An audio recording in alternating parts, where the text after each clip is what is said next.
Hello everyone, welcome back to all exam Himachal. तो हम discuss कर रहे हैं बहुत इंपॉर्टेंट सीरीज़ जो हिमाचल प्रदेश की आगामी सभी परीक्षाओं के लिए बहुत ही महत्वपूर्ण है, क्योंकि जीएस और जीके का पोर्शन जो है हर एग्ज़ाम में पूछा जाता है और इसी को हम डिस्कस कर रहे हैं डिटेल में। जितने भी यहाँ क्वेश्चन पूछे गए हैं इनको हम डिटेल में डिस्कस करते हैं और साथ में यहाँ से जितने भी एक्स्ट्रा क्वेश्चन बनते हैं उनको भी हम डिस्कस करते हैं।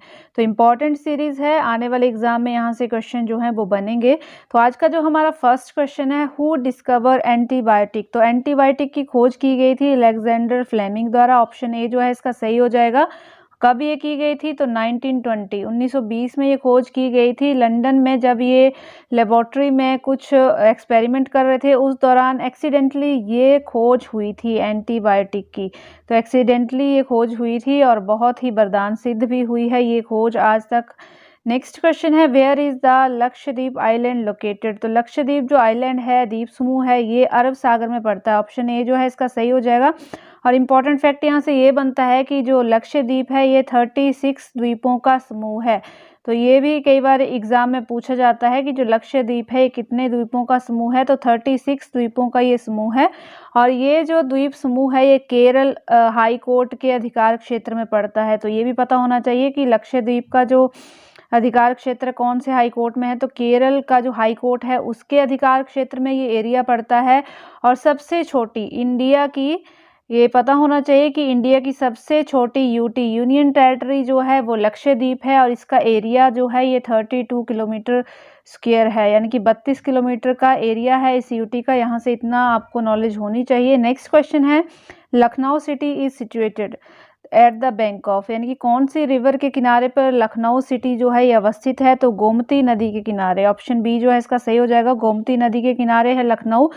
एक गंगा के किनारे के शहर भी आपको पता होने चाहिए जिसमें प्रयागराज, हरिद्वार, वाराणसी ये 3 शहर पड़ते हैं। यमुना के किनारे जो है, यमुना कहाँ से निकलती है ये क्वेश्चन एग्जाम में बनता है। यमुना जो निकलती है तो यमुनोत्री से ये निकलती है। और कोसी के बारे में एक क्वेश्चन एग्जाम में पूछा जाता है कि बिहार का शोक जो है कौन सी नदी को कहा जाता है। तो बिहार का जो शोक है ये कोसी नदी को कहा जाता है।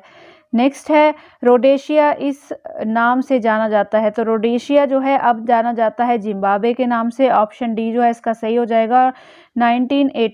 1980 में इसका नाम चेंज कर दिया गया था, रोडेशिया से इसको जिम्बाब्वे कर दिया गया था। इंपॉर्टेंट क्वेश्चन है। नेक्स्ट है, निम्न में से कौन सा भारत का मसालों का बाग के नाम से जाना जाता है। तो सभी को पता होगा मसालों के बाग के नाम से जाना जाता है केरल।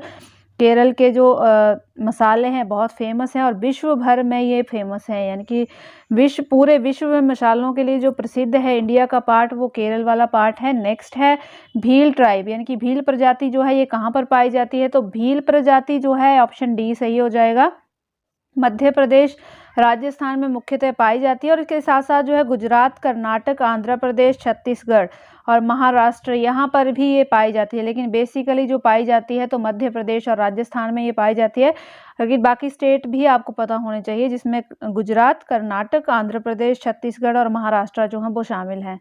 नेक्स्ट है, घना पक्षी अभयारण्य, यहाँ से क्वेश्चन बनता है और ये जो वाइल्ड लाइफ सेंचुरीज हैं यहाँ से एग्जाम में क्वेश्चन देखने को मिलता है। तो इम्पॉर्टेंट ये टॉपिक है, इसको ज़रूर आप कवर कर लें, कोई भी एग्ज़ाम हो ये टॉपिक देखने को जो है वो मिलता है। तो घाना बर्ड सेंचुरी जो है ये है राजस्थान में। ऑप्शन बी जो है इसका सही हो जाएगा। राजस्थान में ये पाई जाती है और ये पहले जो है ये भरतपुर पक्षी विहार के नाम से जो था इसको जाना जाता था, लेकिन अब जो इसे जाना जाता है तो केवलादेव घना राष्ट्रीय उद्यान के नाम से इसको जाना जाता है। और कब ये बनाई गई थी? तो 1982 में इसको स्थापित किया गया था। इंपॉर्टेंट क्वेश्चन है, कई बार एग्जाम में पूछा गया है क्योंकि ये वर्ल्ड हेरिटेज साइट में भी इसको शामिल जो है वो किया गया है। नेक्स्ट है, which state of the India has the longest coastline. तो इंडिया में जो लॉन्गेस्ट कोस्ट लाइन है ये है गुजरात की और कितने किलोमीटर की है ये भी आपको पता होना चाहिए। तो अप्रॉक्सीमेटली 1600 किलोमीटर स्क्वायर का एरिया जो है गुजरात कोस्ट लाइन का है। और दूसरे नंबर पे आ जाती है, सेकंड नंबर पे आती है तमिलनाडु की कोस्ट लाइन, इसका एरिया जो है 1076 किलोमीटर स्क्वायर है। थर्ड नंबर पे आ जाती है आंध्र प्रदेश जिसका एरिया है 974 किलोमीटर स्क्वायर। और लास्ट में है केरल, तो केरल का जो एरिया है 590 किलोमीटर स्क्वायर। ये कोस्ट लाइन एरिया है। तो सबसे ज़्यादा जो एरिया कवर करता है ये गुजरात करता है। नेक्स्ट है कालका शिमला रेलवे लाइन, इंपॉर्टेंट है। तो ये क्या है, ये एक नैरो गेज लाइन है। ऑप्शन ए जो है सही हो जाएगा। और इसका काम जो शुरू हुआ था, तो इसका काम हुआ था 1893 से लेकर 903 के बीच में इस रेलवे लाइन का काम हुआ है। हैरिंगटन के निर्देशन में ये सारा काम किया गया था। और ये क्वेश्चन और एग्जाम में पूछा जाता है कि वर्ल्ड हेरिटेज साइट इसको कब घोषित किया गया था यूनेस्को द्वारा, तो 8 जुलाई 2008, इतना आपको पता होना चाहिए। 2008, 8 जुलाई 2008 को जो है यूनेस्को द्वारा इसे विश्व धरोहर घोषित किया गया है। और लगभग इसमें 103 सुरंगें बनी हुई हैं इस रेलवे लाइन में। यहाँ से इतना आपको पता होना चाहिए। नेक्स्ट है व्हाइट कोलिज। तो सफ़ेद कोयला क्या है? सफ़ेद कोयला है option B, hydroelectricity. Option B इसका सही हो जाएगा। नेक्स्ट क्वेश्चन देख लेते हैं, कोयना हाइड्रो इलेक्ट्रिक प्रोजेक्ट।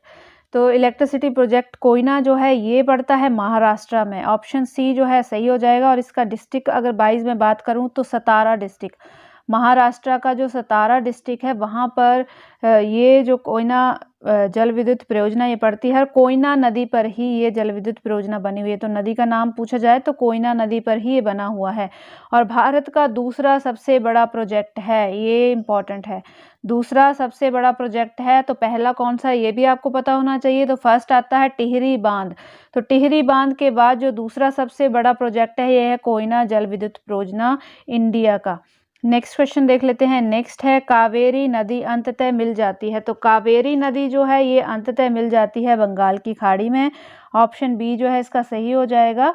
और तमिलनाडु में ये बहती है। बेसिकली जो ये नदी है कावेरी, तो तमिलनाडु में ये बहती है।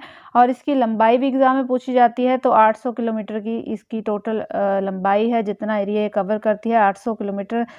नेक्स्ट क्वेश्चन है least popular state of India, यानी कि सबसे कम जनसंख्या वाला राज्य कौन सा है। तो 2011 के सेंसस के अकॉर्डिंग सबसे कम जनसंख्या वाला राज्य है सिक्किम।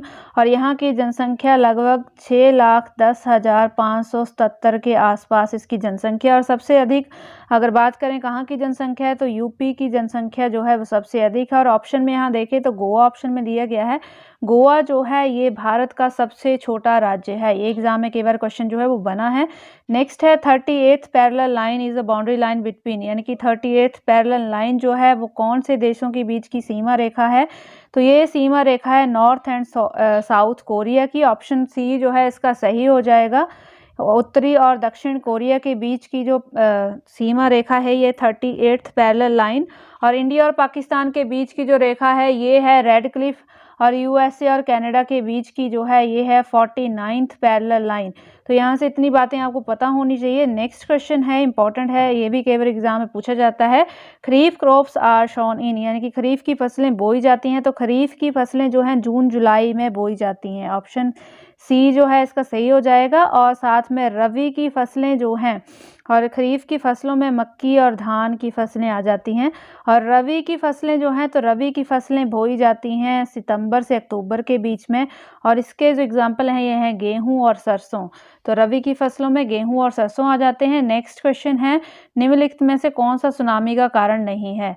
तो इनमें से सुनामी का कारण नहीं है ऑप्शन डी, नक्षत्रों की गुरुत्वाकर्षण शक्ति, यानी कि gravitational force of heavenly bodies, ये जो है ये सुनामी का कोई कारण नहीं है। बाकी जितने भी तीन ऑप्शन दिए गए हैं, यहाँ भूकंप, ज्वालामुखी विस्फोट, समुद्र की गहराई में भूस्खलन, इन सभी से जो है सुनामी आती है।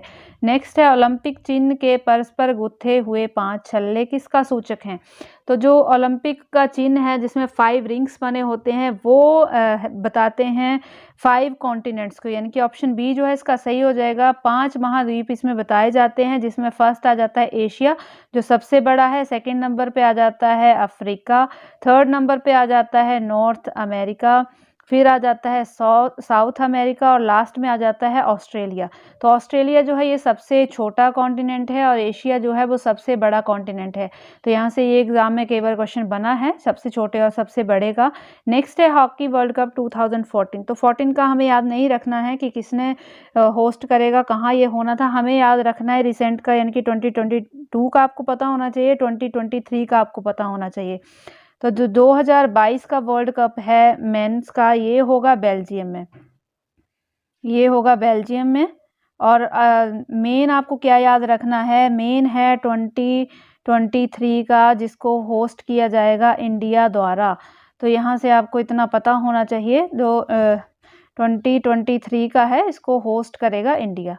तो इंडिया के बारे में, इंडिया होस्ट करेगा तो यहाँ से ये क्वेश्चन जो है वो एग्ज़ाम में बन सकता है। तो ये था आज का हमारा जो हमने टॉपिक डिस्कस किए डिटेल में, और सारे क्वेश्चनों को हमने डिटेल में देखा है। यहाँ से जितने भी एक्स्ट्रा क्वेश्चन बनते हैं उनको भी हमने देखा है। वीडियो कैसी लगी है लाइक और शेयर ज़रूर करें, और साथ में चैनल को सब्सक्राइब करना ना भूलें, ताकि इसी तरह के वीडियोज़ जो हैं वो आपको मिलते रहें।